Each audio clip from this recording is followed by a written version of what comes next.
Hello दोस्तों, welcome to चालाकी read between the lines.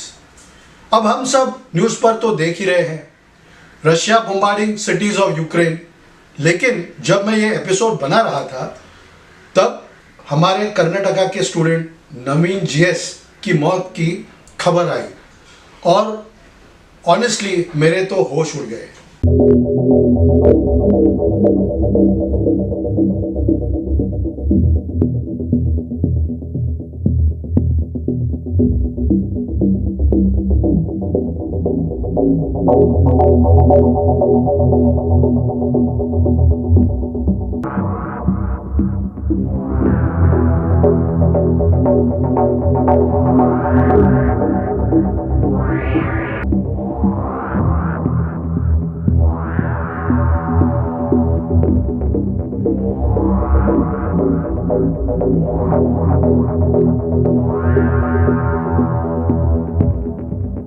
My condolences to the family of Naveen.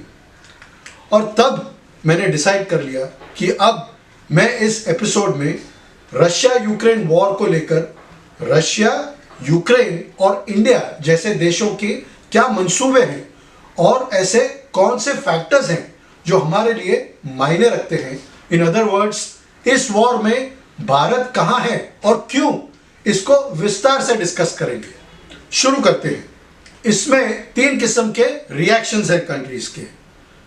Beginning with NATO, North Atlantic Treaty organisation.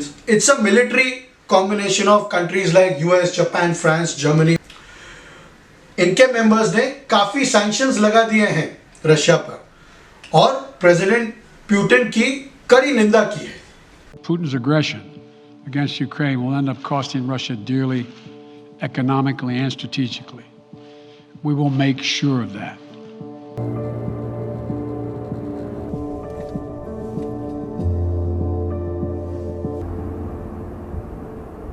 With new financial measures, we're taking new powers to target Russian finance, in addition to the banks we've already sanctioned. Overall, we'll be imposing asset freezes on more than 100 new entities and individuals, on top of the hundreds that we've already announced. 資産凍結と査証発給停止によるロシアの個人団体などへの制裁、金融分野での制裁、3つ目としてロシアの軍事関連団体に対する輸出、国際的な合意に基づく規制。Я запитав сьогодні у 27 лідерів Європи, чи буде Україна в НАТО. Запитав прямо. Тому у нас будуть гарантії. І найголовніше, які конкретно країни нам їх дадуть. फिर दूसरी तरफ जो देश Russia के साथ हैं, उनसे भी आपको परिचित करा देता हूं। बेलारूस, आर्मेनिया, कजाकिस्तान, किर्गिस्तान, ये सब देश रशिया के आसपास हैं। और आखिर में जो देशों ने न्यूट्रल स्टांस ले रखा है, Brazil, China, Turkey, Israel, UAE और इंडिया। हाँ, इंडिया। खैर, when we talk to the average citizen, everyone in India is of the opinion that Vladimir Putin is like the modern day dictator, just bulldozing his ideas and insecurities onto other nations. Do you agree? भाई, this expansionist policy, first Crimea, फिर Ukraine, आगे चल के कोई और, you get the drift, right? Same in our India context is China. The regime is in border conflict with 14 nations. India में तो कश्मीर से लेके अरुणाचल तक, आप तो जानते ही हो। और तिब्बत हो या ताइवान, वो दिन दूर नहीं कि चाइना भी इन दो देशों पर हमला करने वाली है। Let's get back to the topic at hand. You see, the question is, if most of the countries are against war, and as a human race, we know that nuclear war brings disaster, not only economically, but destroys us as human race with disease and physiological, psychological and emotional capital. Then why is India neutral? And come to think of it, how can there be three sides? Pro-Russia, against Russia and neutral to Russia? The answer is simple. इसमें मेरा क्या नुकसान या मेरा क्या फायदा? All countries have their own agendas and or their own compulsions. US, UK, Australia, NATO forces oppose this war wholeheartedly, but at the same time want to sell their military and defense equipment to countries who want it now and will be in contract for the next many years. So they diffuse the situation slowly. After enough pressure is built up, they will secure multi-million-dollar contracts from the affected countries, and when the war ends, they will come out as saviors of humanity. The countries who have supported Russia, like Belarus, Kyrgyzstan, Kazakhstan, etc., are in their neighborhood. They want to prosper economically. Russia provides tremendous trade and economic benefits to these nations. And also, as a nuclear superpower, it helps to be siding with Russia, since no other country will guarantee any major support in conflict. देखो ना क्या हो रहा है Ukraine में, correct? The fence sitters or the neutral party, like India and China, will not take sides. Why? For China, it's great to have the world turn away from Russia.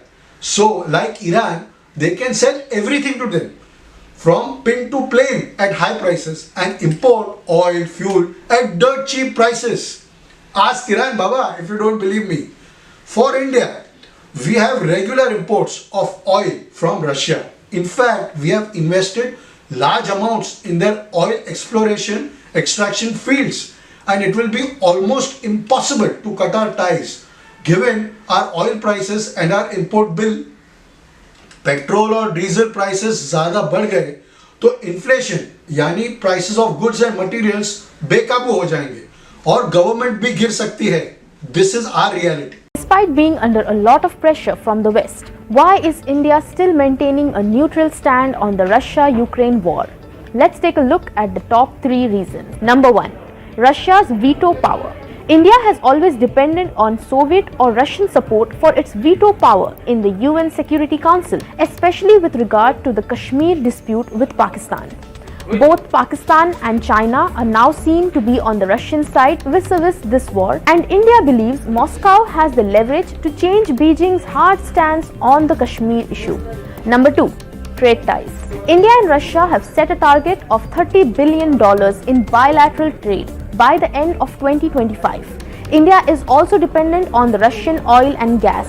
It imported 1.8 million tons of thermal coal from Russia in 2021 and accounts for about 0.2% of Russia's natural gas exports. State-run Gas Authority of India Limited has a 20-year deal with Russia's Gazprom for 2.5 million tons of liquefied natural gas per year, which started in 2018. Number 3. Defense deals. PM Modi and Russian President Vladimir Putin met last year to discuss defense deals and signed an agreement to extend their military cooperation for the next decade. India has recently got itself into a deal to acquire Russian S-400 missile systems, which it considers to be critical in countering China. दूसरा important factor Bharat के लिए यह है कि China's influence in the subcontinent is so high that most countries like Pakistan, Sri Lanka are already under Chinese grip economically speaking. We cannot have such an important ally like Russia turning against us. So, well, being neutral makes sense, right? अब पिसेंगे वो लोग जो Ukraine और Russia की तरफ से लड़ रहे हैं. Soldiers, civilian fighters, people getting bombed, killed or trying to escape like our 20,000 students. अब आप तो सब चालाक हो. कोई मुझे प्लीज बताओ कि यूक्रेन रशिया वॉर में कौन जीता और कौन हारा. शुक्रिया.